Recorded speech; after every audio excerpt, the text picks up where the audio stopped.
2011. The year that changed everything. Well, one of the years. Actually, all of the years changed everything. So in 2011, I had a German friend. Had her as a friend for a while, and her name was Trudy. She was an old lady. In fact, she was in Germany during World War II. Told me stories about how she escaped the Nazis and everything. And she liked to watch the Golden Girls, so I would set her VCR whenever it would get messed up. Or years later, she got a DVR, and I would set that up just so that she could watch the Golden Girls. She didn't want to miss an episode.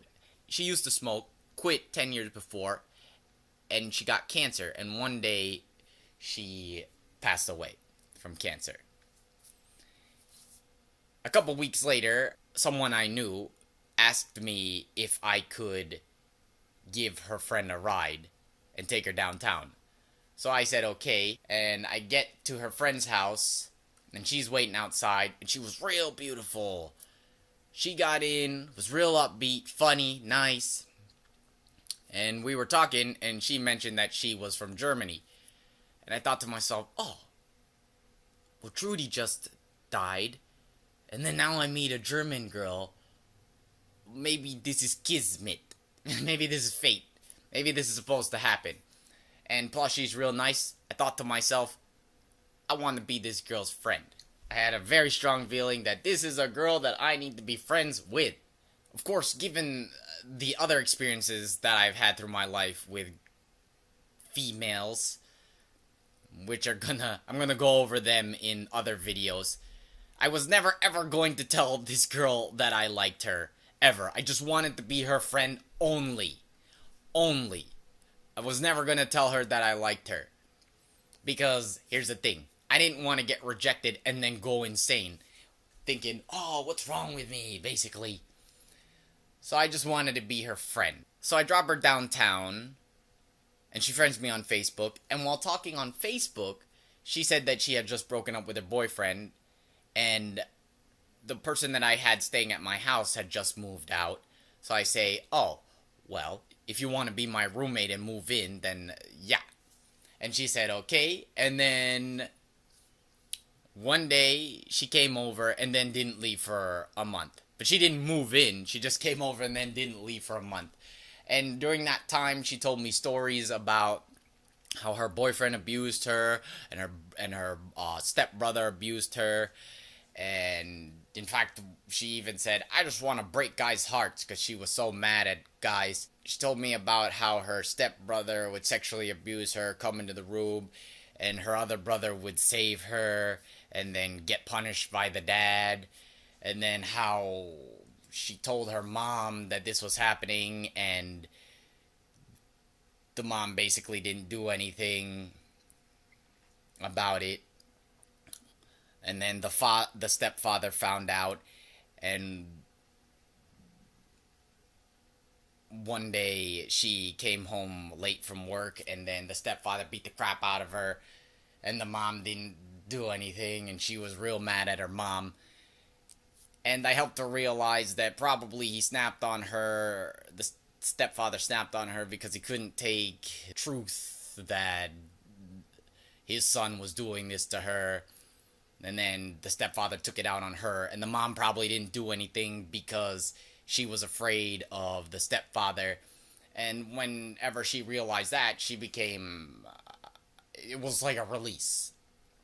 She was happy. The frustration, she overcame it. Then, after that month, her brother came over, and things would come up missing. And I gave him leeway because I felt that he protected her when they were younger, and so he deserved it.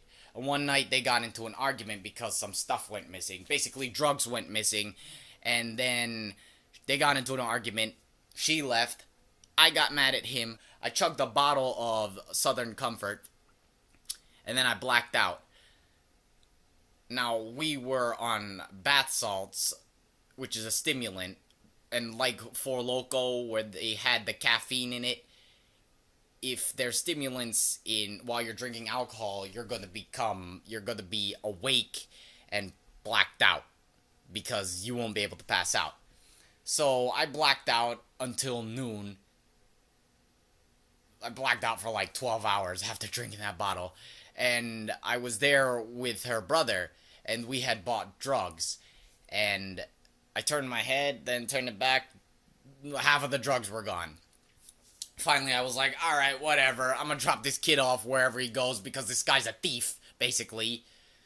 So I drop him off, go to the girl's apartment. I tell her that her brother was stealing stuff. She calls him mad, and I was mad, so I directed it at her, and she kicked me out. A few hours later, she calls me and asks if I could take her to McDonald's. I pick her up, we go to McDonald's, the brother was there. So I say, I'm just gonna sit in the car.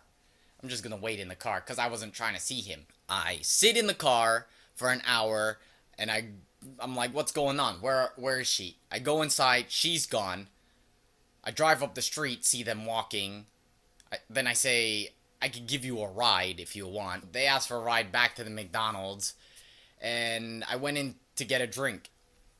And there's a guy there, and he says, is the brother saying that I'm stealing stuff? I'm like, I don't even know you. No, he's not saying that.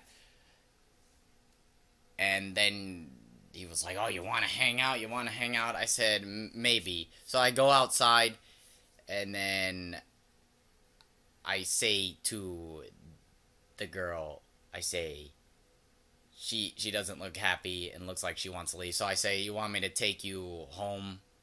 And she was staying at her ex-boyfriend's house.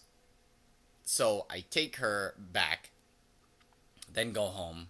I say to myself, oh, this girl's just dissing me for a brother who's stealing stuff and not even telling me. So I'm like, I'm not even going to talk to her. Then the brother calls me, and the guys at the McDonald's is like, oh, let's hang out. I'm like, maybe. And then I hang up and then don't talk to him again. They call a couple times and I don't talk to him. And then I say, I'm not gonna talk to her. I'm done with her. I'm done with him, because she tries to talk to me and I just ignore her. Then a couple days later, she texts me, oh, that night that guy robbed my brother.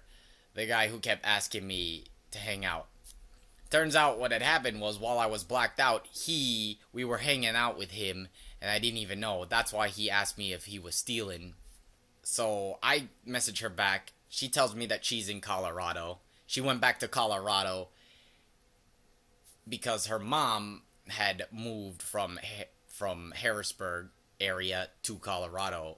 So her mom gets her car, and then she says, I want to come back to Harrisburg. Can you help me? So I send her $300 for some gas money, and I wait for her to come back. So while waiting for her to come back, every few days she would ask me to send her money. So she said that she went to go visit her brother, another brother that she had in Idaho, and then 2 weeks later she was real sick in St. Louis, and then she was sick there for a week. She said that she was waiting for a friend to come get her, to pick her up, or to help drive her the rest of the way to Harrisburg, because she was too sick to drive. So while waiting, everyone was telling me, she's never gonna come back, she's just using you, but I was being real hopeful that she was gonna come back. In fact, during this month, I was unrelentingly hopeful. In fact, it was the first time I ever felt hope before, because before this, I would just think negatively and pessimistically. And I was just being real hopeful, even though everybody was saying that she was never going to come back. So finally, after a month, she came back. She asked me to pick her up in the parking lot of Lowe's. When I get there, she didn't have a car. She said that she gave the car to the friend who helped drive her the rest of the way. We went back to my house, and she asked me if I wanted to be friends with benefits. I said, no, I want to be in a relationship, if anything. And then she said that she probably couldn't stay because her favorite uncle in Germany was sick and was probably going to die. A few days later, he dies, her mom gets her a plane ticket to go back to Colorado, and they were going to go from Colorado to Germany for the funeral. So she goes back to Colorado, and on the day that they were going to leave, she gets into an argument with her mom, and her mom just leaves her in Colorado and flies to Germany. So she asks, "Can you help me? Because I'm stranded in Colorado." And then she says, "Oh, if you help me, I'll let you do that thing." And then she alludes to wanting to go out. And I say, "Are you asking me out?" And she says, "Yeah, I guess." So I get her a plane ticket to Newark, New Jersey. I pick her up in Newark, New Jersey, bring her back to Harrisburg. And then at the house, while sitting there, I say, "What if I got you a plane ticket to Germany?" She said, "Oh, you don't have to do that." And I said, "Too late." I bought her a plane ticket to Germany. So she flies to Germany. And then while in Germany, she texts me, "I don't think I want to have a boyfriend." I say to her, "Okay, that's fine." And then the next day she texts me, "I think I have a boyfriend." And I'm like, "Okay." Then I went crazy because I was like, what's her deal? She said she didn't want to have a boyfriend, and now she has a boyfriend. Was she just using me, or like did she just allude to asking me out so that I could help her get back to Harrisburg or whatever? That's exactly why I was never going to tell her that I liked her, because I didn't want to go crazy. Like, what's wrong with me? Or are you using me? So she gets back from Germany. I pick her up. A couple days later, she says, "There's this woman, and she wants me to watch her kids. She's gonna pay me to babysit. So can you take me there?" So I was taking her there for a month. And then one day I pick her up from that lady's house and come back here to the house. And before that, I had a box of wine, which I hadn't opened because I was waiting for her to come back. Interestingly enough, we never ever drank together ever. And I asked her if she wanted some wine, and she said no, and then fell asleep on the couch. So I drank like 10 ounces of wine. During that time, her phone was blowing up. Being nosy, I look at her phone, and it's all this sexual stuff from her boyfriend, talking about how she just came from his house. And so I woke her up, I was like, "I thought you were babysitting." And then we got into an argument because was like, "Are you just using me? Or why did you break up with me? Like, what's my problem?" We got into a big argument. She said, "Take me back to his house." So we get in the car. I start driving, and I say to her, "I'm not taking you to his house until you answer my question." Except it was more like, "I'm not taking you to your house unless you answer my question." "Are you using me, or what's my problem?" So I just drive around begging her to answer if she's using me or what's my problem. And then she says, "I'm gonna call the cops if you don't take me there." I start egging her on, like, "Call the cops." What was going on in my head was that she was gonna call 911, and I was gonna explain the whole situation to 911 and see whose side they were on. That's what was going on in my head. So I say, "Call the cops." She calls the cops and says, "Jason Cronin's kidnapping me." I was like, "How are you gonna say that?" Like, I instantly got enraged. I just spent all this money on this girl, and then she's gonna call the cops and say that I'm kidnapping her. After all the things I did for this girl, this is what she does. So I got real mad. In fact, it was the first time I ever blacked out from anger. And it wasn't the alcohol, because one glass of wine, I drank whole bottles at that time of actual liquor. So I blacked out. It was the first time I ever blacked out because I was enraged. In fact, it was the first and only time. And I was so pissed off. I was driving back to the house anyway, which is what I was doing. And while I was driving back to the house, 911 kept calling her. And she would hang up the phone, or she would not answer. So we get back to the house, and she goes upstairs to get her things. And at this point, I just wanted to be unconscious. So I had that box of wine, and this cup And I filled it all the way up to about here, probably 40 ounces, and I just chugged the whole thing of wine. And before I did it, I said, I don't give a fuck. Chugged the whole cup of wine. Now, from working at the auto club, I knew that the cops could track phones, so I knew the cops were coming. And I knew that they would probably think that I was driving drunk since I was driving and then had just drank 40 ounces of wine. So I remember in the mandated alcohol, highway, and safety class from the previous DUI, where they didn't tell you how to stop abusing alcohol, but they did tell you how to not get a DUI. And one of the tricks was to put the keys in your trunk. Or if you don't have keys on you, you won't get a DUI. So, as she was walking out of the front door, I left the keys and my ID in the house.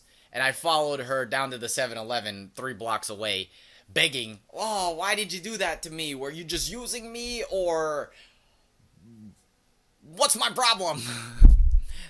When we got to the 7-Eleven, the 7-Eleven clerk came out and started messing with me. And I go up to him to tell him that he's not helping. And when I turn around, she's gone. So I think, oh, she went back to the house. I jogged back to the house, and when I got there, the cops were there. And he said, "Are you Jason Crone?" I said, "Yes." And he asked me if I had been driving with that girl. And I said, "Yes." And now she's down at the 7-Eleven. So the other cop went down to talk to her. 10 minutes later, the state police show up because I had been driving past an area where there were township cops. And they asked me for my ID. I said that my ID is in the house. And they started walking towards my house. Then I confronted them and said, "You're not going into my house without a warrant." And they smelled wine and asked if I had been drinking. And I said, "Yes, I just chugged the 40 ounces of wine." And the one cop started to walk towards my house again. So I tried to pass the cop in front of me while saying irately, "You're not going in my house without a warrant." And then they tasered me and arrested me for DUI. I thought, that's no problem, because I have that girl as a witness. And they never saw me driving, so... And also, I'll have the evidence of what I say to the police on the police ride. So, on the police ride back, which was pretty far since we had to go to the state police station, I told them exactly what happened because I wanted to know what they thought. When I got there, my BAC tested at 0.19 or something like that, like an hour after I chugged that wine, an hour or so. And yeah. So I get a DUI. I get arrested for a DUI walking back to my house.